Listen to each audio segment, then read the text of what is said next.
Good morning, Zio here, and today we talk about Blizzard because apparently Blizzard employees are revolting due to pay issues. So, let's get into it, shall we?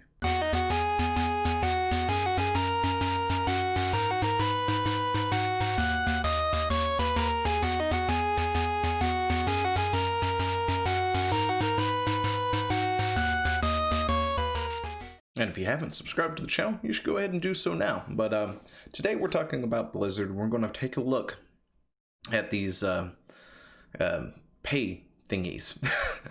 These pay thingies. We're going to take a look at the spreadsheet that apparently has been leaked and is floating around, as well as other things like the cost of living in Irvine, the actual cost for people in similar positions, things like that. We're just going to take a look through all of it. Of course, you can make your own decisions at the end. But yeah, this is apparently the thing that's going on. Activision employees are in revolt over wage disparity compared to other people. And it's a well-known fact that Bobby Kotick has gotten quite a bit of money and is probably is actually, I think, a list of overpaid CEOs or something because they get so much more money. And there's been a lot of issues when it comes down to it, because you've got the fact that he's getting all these bonuses and things, getting a ton of money, them cutting like 800 jobs, like 2019 or something, just last year, and then like a few months later or a month later or something started rehiring for the exact same jobs, except for this time the position gave you less money and more responsibilities than what it previously would have entailed, which of course, looks and sounds really, really bad when you get down to it, because who wants to be hired for a position and then be saddled with more responsibility for less pay? Because I know I wouldn't really want that at all. But in my personal opinion, a lot of this seems to stem, I guess, a lot of it seems to be on more of the lower end sort of thing. But at the same time, there is issues to be had when it comes to, I guess, the totem pole of positions, if that makes sense. Right? That makes sense. That makes no sense. Anyway, so real quick, we're going to talk about a couple of other employees who, of course, went out there and talked about how they took a pay cut to work at Blizzard, then doubled their salary after Blizzard fired them, kind of deal. Glad to see this. My biggest gripe with Blizzard was the terrible corp. It was particularly bad for people just starting out, but even at my level, I had to take a significant pay cut to work there, which is a sad thing to think of.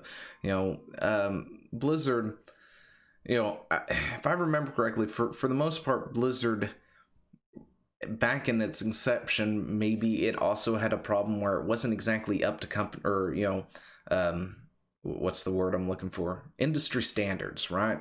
People who went to work to Blizzard are the people who are the fans. They're the ones who really, really want to be part of Blizzard. But at the same time, Blizzard gave a lot of different kickbacks and other things, that made it worthwhile, right? I could be thinking of another company, because sometimes this stuff just gets messed up. You can correct me if I'm wrong in the comments, but I'm pretty sure that's how Blizzard essentially started out. But since then, over the years, you've had Activision come in. You had Activision Blizzard become a thing. So you've got Activision Blizzard, the parent company, to Activision and Blizzard now, and King, and a few other things. And, they've been corporatizing the entire process, which honestly is a bad thing, especially in the gaming industry. When you've got gamers and people who are passionate about games working on games, you don't exactly want to corporatize those people. It really does drive down morale when you're busy cracking a whip because you want this over actual, good gameplay or something. But anyway, I'm getting onto a tangent. And things have changed a lot. And in my opinion, like it's always been, it's Activision. When it comes to Blizzard's still one of my favorite companies, but at the same time, the Activision takeover has destroyed that company from the inside out. But we're going to go ahead and just take a look at this. But Blizzard workers share salaries in revolt overpay, and we're going to take a look at that. Employees at Blizzard Entertainment, a division of Activision Blizzard Inc., began circulating a spreadsheet on Friday to anonymously share salaries and recent pay increases, the latest example of rising tensions in the video game industry over wage discrepancies. Look, if you're going to corporatize the company and give them no real other incentives, you do have to, at that point, start paying the industry standard too. If you're not giving them any other incentives or whatnot, anything else to compensate for the loss of revenue there, you're going to have to start paying industry standards. Just point blank. But most of the raises are below 10%, significantly less than Blizzard employees said they expected following a study, which we're going to take a look at some of this stuff.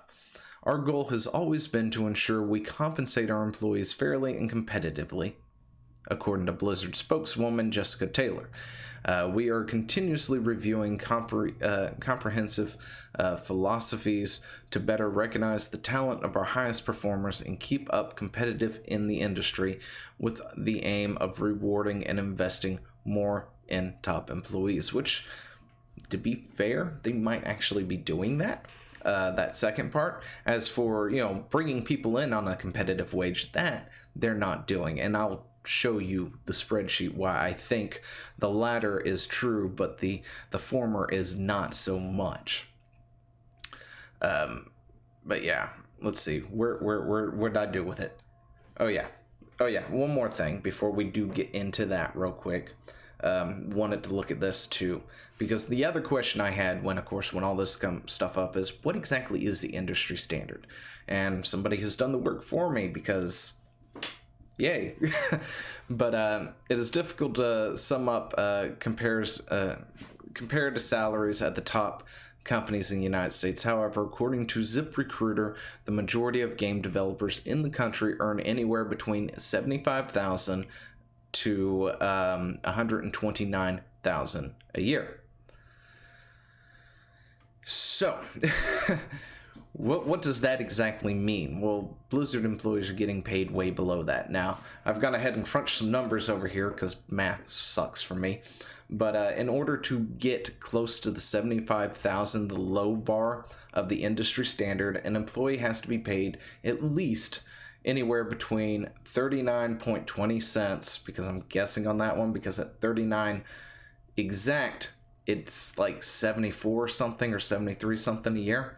But on the higher end, where I found a good number, was $39.50 an hour. That would equate to $75,840 a year. That's, of course, before taxes and all that other stuff. You also have to keep in mind that there are other things that have to be paid as well. You've got the cost of living, taxes, Social Security, all that good stuff, health insurance, things like that also have to be paid out of these bills. So, I wanted to look at some of this cost of living kind of thing, and so I looked up some stuff, and we're looking at like a studio apartment at about $1,700, one bedroom for about $2,000. The cost of living is very, very high in Irvine, especially compared to the other locations, like for instance Los Angeles, just California in general.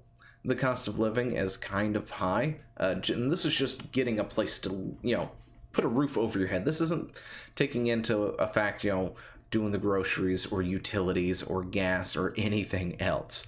The United States, of course, these are United States prices right here, sort of an average median of things, like a studio apartment at $821. I think my mortgage is like $700 and something, and I live in a lower cost of living area. We were renting a 3-bedroom house at one point for about $500 and something, but at the same time, if I get closer to one of the two cities I'm between, you were looking at more of around, I guess, California marks for a lot of these places. Almost. It's more like a 3-bedroom apartment was going to cost about $1,358. So I guess not so much close to that. But the closer you get to the city, the more expensive it is. And I live out in the middle of nowhere, which I'm lucky for. So my cost of living isn't so high. But this is just the cost of living of having a roof over your head. I mean, heaven forbid you got 4 bedrooms, and at that point, I'm sure you've got 4 people or 3 other people living with you, because that's apparently what's been going on with a lot of the lower end employees over at Blizzard.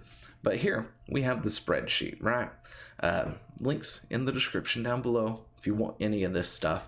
And the spreadsheet is all over the place because it's where somebody has added their information in and stuff. So I went ahead and I took the spreadsheet real quick and sort of tried my best to set it up to where it's sort of in an order, right? I'm not really sure what the ones here are actually supposed to be, because there's no way their average or their salary is $1. But we do see like a percentage in their increase with their raises at like 1-2%. 2-3, there's a 5% for a game master, and so on and so forth. But let's say in order to hit the 75,000 mark, you've got to at least make around $39 an hour, right? According to the salary. This is what these people are making. And some of these people actually have put how long they've been with the company and so forth and so on. But look at this. We've got an employee at $16.34 an hour. That's less than what I make. Anyway, you've got 24.49, 20, and we've got a test analyst. All right, another test analyst. So I guess with another group, and they're getting significantly less than the other test analysts. Also got less of an increase. You've got, and these are full-time employees, of course, an associate environment artist.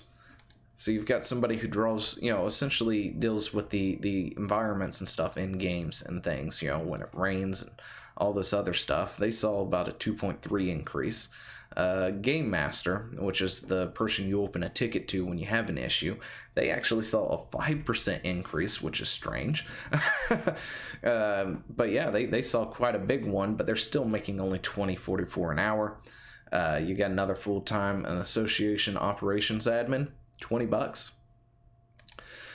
Another test admin, or another test analyst at 24, an associate producer at 24, an associate software engineer at 24. And let's see, you got another test analyst here at 24, an internal technical consult at 25, a CS in-game support, that's 25, associate producer 26, game master 26, test analyst 26. Yeah, there's quite a bit of a discrepancy in these hires. So let's see, we've got 36 for a software engineer, senior production designer 27. Yeah. And then, of course, we got people who enter this stuff in differently. Now, if this guy is making $28,000 a year for a senior VFX artist, you can make more in the military. Just going to go ahead and say that right now. You might want to move over to, I don't know. You know what? Give me 1 second. Never mind. That wasn't what I thought it was. Anyway, that's still not a whole lot.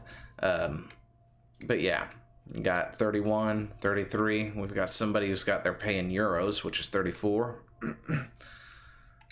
with an 8% increase.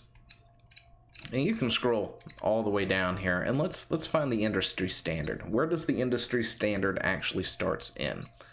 So you get all the way down here. That's quite a bit here. We're almost there. 75,000. We start with a software engineer and a senior project manager at 75,000 with a 3 and a 2.1 increase. Yeah. And of course, over here on the far right side, you may not be able to actually see it, actually has people who've put their recent performance rating too. So, this guy was successful, high, top, high, successful, high. You can see where a lot of these people also had very high marks on their performance reviews and barely received any kind of increase whatsoever, percentage-wise. So I don't know if some of these are actually put in as a percent or some are put in as cents, because some of the numbers don't exactly seem to make sense. And you can tell that over here, of course, where some people put their hourly rate versus their actual salary rate, among other things, because they didn't crunch the numbers or whatever, or they didn't know because they're actually paid on an hourly basis instead of salary. But yeah, you get all the way down here, and then you start hitting the industry standard. So on one hand, what we can take from this is not everybody is paid below the industry standard. There are several people who've put their thing on this list who are making the industry standard, or in between the industry standard. What is it? 129 is pretty much like the max to the industry standard. And you can get down here, and then you get to the 133. So you've got a bunch of people also, senior game designers, UI designer, lead character artists, rotational manager, senior artists too, who are actually making above the industry standard. So yeah, when you take in all that, not everybody out there is making below the industry standard. But when we get to the bottom, because some of these things didn't go in because of the dollar signs and whatnot, you get back to a lot of people who are underpaid for their thing. And you know, the customer support people, of course, if I remember correctly, have been complaining about their pay for a very long time when it comes to things in this nature, especially when you factor in the cost of living for the area. If you can't get your employees what they need in order to allow them to live in the area that you're currently operating in, then you might want to move your location elsewhere at that point in time. But you got a 137, 110K. See, 41. But yeah, this is an interesting thing to look at. But we've got a 54 an hour new hire, no increase. You got people at the top of this list who are not new hires who made significantly less than that. Of course, you know, the other things to also take into the account is what it is that they do as well. I mean, heck, around here, customer support is like a slightly more than minimum wage job. We're looking at like $12 an hour or something if you're with whatchamacallit, in whatever the heck it's called, about an hour from here. But of course, you know, that also plays into it as well. You've got a lead project, didn't say anything, 10K sign-on bonus, 5K relocation package. Ooh, wow. Somebody got some stuff. Anyway, was told management want to give a high, couldn't do it. Oh gosh, if that's what that means, I hate that. You know what I hate really bad, or really a lot when it comes to like performance reviews, is when your manager goes, well, I would love to give you excellence across the board, however, because the company won't let me do that, or this, that, and the other, I have to put you down as this and tell you this and give you this because that's all it's going to get. And it's like, just give me the excellent mark, dang it. But yeah, anyway, I'll leave it up to you to decide on what you think about all this, because I'm kind of on the fence when it comes to this. Yeah, there's a lot of people who are not getting properly paid the salary they probably should, you know, the pay that they are. And when you factor in the cost of living and other things, there needs to be something done about that, definitely. But at the same time, there are also plenty of people who are getting the pay that they may think they deserve more, but that doesn't necessarily mean that they actually do, especially if you are getting compensated in between or over that industry standard slot. But there is a lot of people, I mean, just looking at this right here, you can see several who are not actually hitting those marks. Just on this page alone, there's how many's here? I'm not even going to count. There's got to be over 20 just right here where people are not actually getting the industry standard. If you're below that mark, if that is the mark, the 75,000 is the mark, nobody here, it looks like. Nope. Okay, these guys here. These guys are in the mark. But all these other people are not within the industry standard mark. Anyway, I'll leave it there, and I will talk to you in the next one. Hey, thanks for watching. Don't forget to leave a comment, smash that like button, and always subscribe for more. And of course, there are other videos floating around somewhere on the screen, so click one of those and see if you can find something that suits your fancy. Till then, I'll see you later. Bye.